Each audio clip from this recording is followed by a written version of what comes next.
Hello, everyone.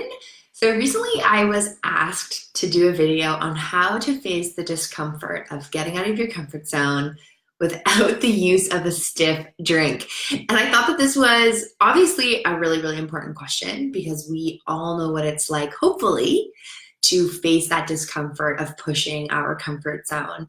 And obviously, the stiff drink thing is just something where sometimes we need that little bit of liquid courage. And so today, the video that I'm going to be doing is hopefully going to give you guys some tools and strategies so that you don't need that liquid courage to actually be able to face your fears and push your comfort zone and do it in a way that's a little bit more sustainable and potentially a little bit more practical, depending on what this thing is that's causing you to push your comfort zone. And so first I want to touch on who is this video actually for. So if you feel that you've mastered the art of pushing your comfort zone, then you probably don't have to watch today's video. But if you are somebody where, just like that thought, we all know what that feeling is, like that pit we get in our stomach when we know that we're going to have to do something really, really, really scary. For me, that pit in my stomach often manifests as me wanting to be nauseous or me thinking that I'm going to pass out. That's usually how my stress of pushing my comfort zone manifests for me. So if you're somebody where you still, that there's things that you want to be able to do in your life and most importantly in your business, but because they require you to push and stretch yourself so much in the comfort zone space that maybe you don't do it, then today's video is for you because I'm going to be going over some of them are questions to ask yourself, but really giving you 4 strategies or suggestions to help you, again, face the discomfort of pushing your comfort zone without the use of a stiff drink. And so why do we need to learn how to actually push the barriers of our comfort zone? You most likely, if you watch any of my videos, you've heard me talk about this before, but we all know that every good thing that we've ever done or accomplished in our life was on the other side of our comfort zone. And I know that at this day and age that's kind of a cliche saying, but like most cliche sayings, they're cliche for a reason because they're true. They have validity in them. And so the first thing that I really want you to recognize is if you know that you have to do something and it seems really big and it seems really scary, first of all, that's okay. That doesn't make you, weak. That doesn't make you a coward. It doesn't mean anything other than the fact that you're just scared. It's very normal for us in our day-to-day, especially when we run a business, to have to do things that make us, in my case, want to throw up or pass out. Again, your fears and anxieties might manifest in different ways. But again, whatever makes us feel like that pit in our stomach or that thing in our gut that just like, oh, I really don't want to have to do that. And we have all these things we tell ourselves, we don't want to do it because we're going to get ridiculed, because people are going to judge us, because we're going to fail, because we're going to say something stupid, because we don't know what we're talking about, whatever it is. Again, our fears and anxieties manifest in different ways. And the reason why, though, it's important is because we constantly hold ourselves back due to fear. There are so many things that we would and could accomplish in our lifetime if we just weren't scared. And this is really important to note because in business, even if you're making a lot of progress in your business and you're doing a lot of scary things, and I've been there myself, we can trick ourselves into believing that we're so good at pushing our comfort zone that it's not a problem anymore. But that just means that whatever we used to do that was scary isn't scary anymore because we've done it so many times. And what's going to happen is as time goes on, we're going to hit a new comfort zone. We're going to hit a new level of discomfort.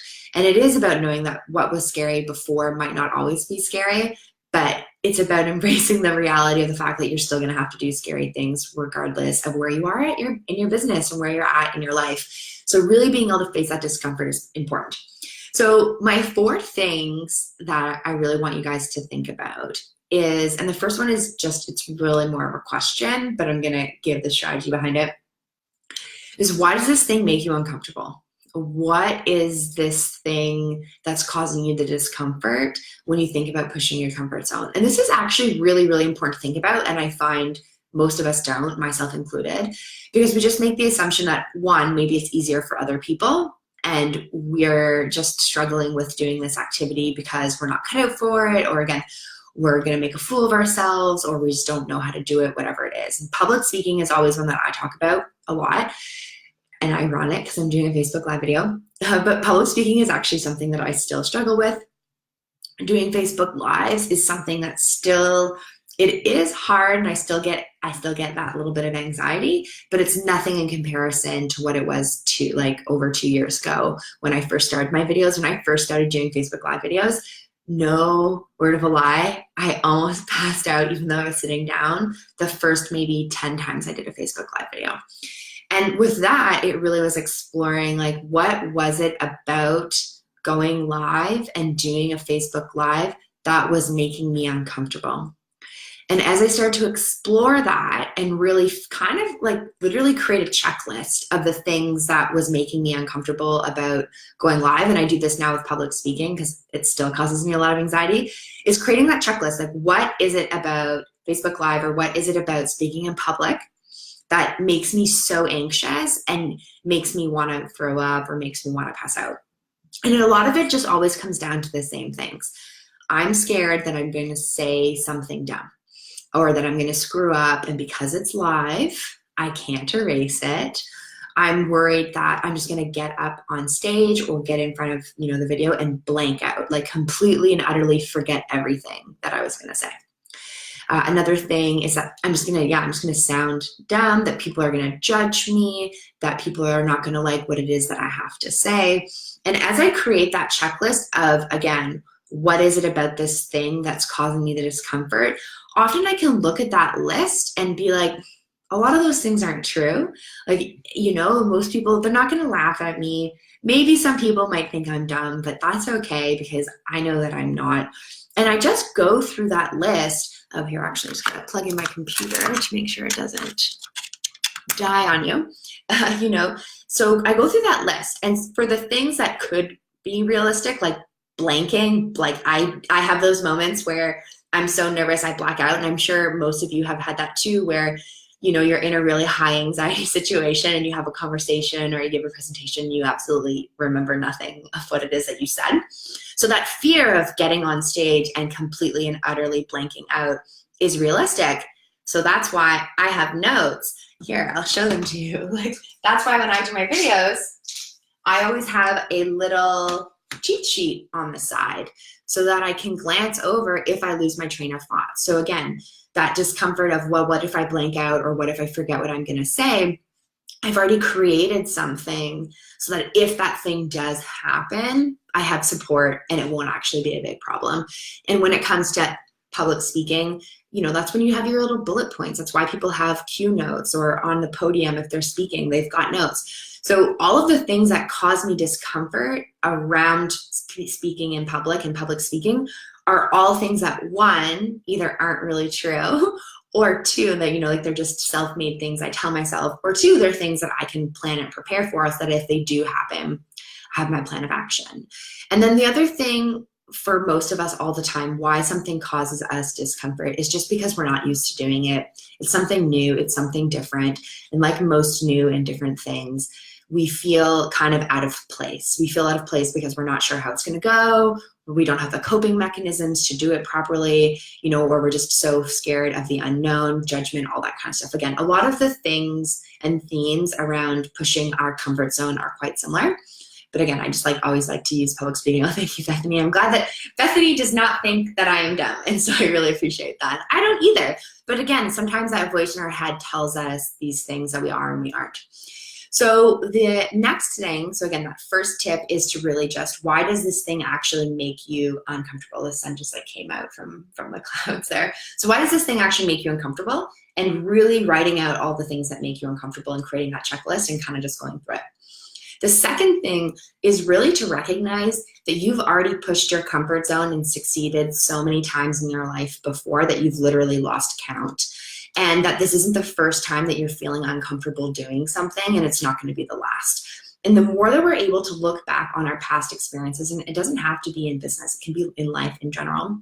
And the more that we recognize, like, hey, I've actually already overcome a lot of stuff, then it gives us the confidence to know that we can overcome whatever this is. And for a lot of you, like watching, you guys are moms. So it's, the idea is also like, as a mom, you literally had a child. Like, that is a huge, huge thing. Like, you went completely into the unknown when you were having your first kid. that was most likely really pushing and stretching your comfort zone, and yet here you are. And so a lot of it is also recognizing that even though you might not, because you might be starting off in your business, so you don't have all that experience, look to your personal life and recognize that there have been a lot of times in your life where you've pushed your comfort zone and where you survived and where you succeeded and when you flourished because of it. And also, again, recognizing that things that used to cause you anguish might not cause you anguish anymore. The third thing, which is one of my favorites and something I routinely use, is also just be able to give yourself a solid pep talk. Part of the reason why, when we are feeling uncomfortable, maybe we do want some liquid courage, is because it kind of loosens us up a little bit. And so a way to loosen yourself up without actually having to have a stiff drink is giving yourself that pep talk, really motivating yourself, telling yourself, it doesn't matter if you screw up, it doesn't matter if you make a fool of yourself, or who cares what those people think, or just think about how great you're going to feel afterwards. Having a really super solid pep talk that you give yourself over and over and over again. You kind of almost want to say it as if it's an affirmation. So you're just saying the same few statements over and over again. Mine is just always so simple. It's just you've got this, Lana, you've got this. And I talk to myself in the third person. But saying that to myself over and over and over again, it calms myself down. It allows me to focus and kind of get over that discomfort of knowing that I have to push my comfort zone, and instead allows me to focus on just executing. And then the fourth thing, and a really important thing, is also just realizing that being uncomfortable isn't always a bad thing.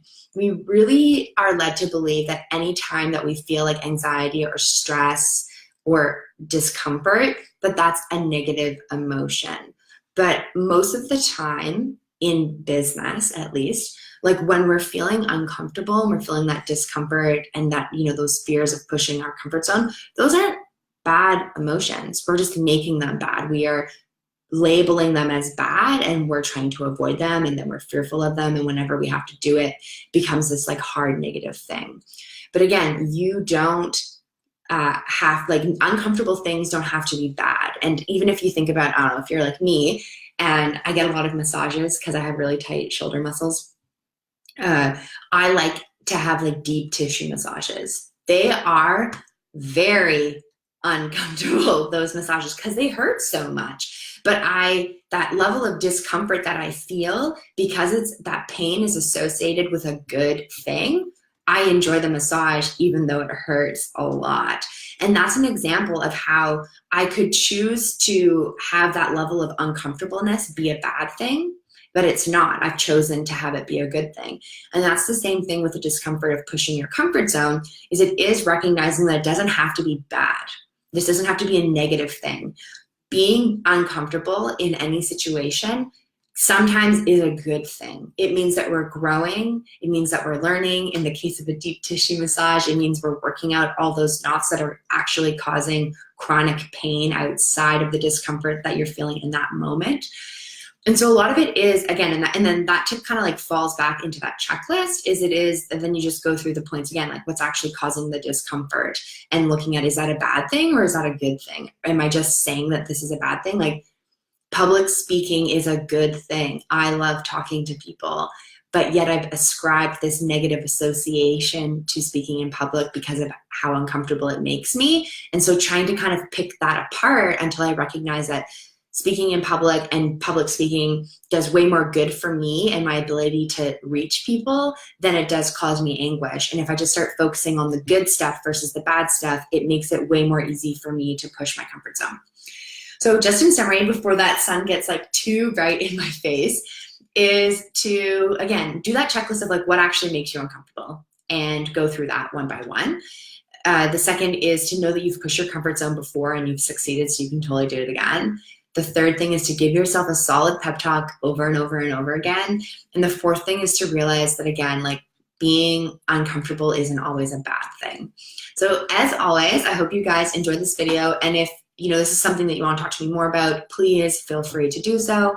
Also feel free, I have a group it's called Marketing and Strategy for Female Entrepreneurs. So if this is something where this video resonated with you and you want to be able to kind of be around other like-minded women who are in business or starting businesses or have been in business for years, then I'll add the link to this video as well so you can hop in that group and get some extra support. But I hope you guys have a great week. Keep pushing those comfort zones, and I will talk to you next time. Bye.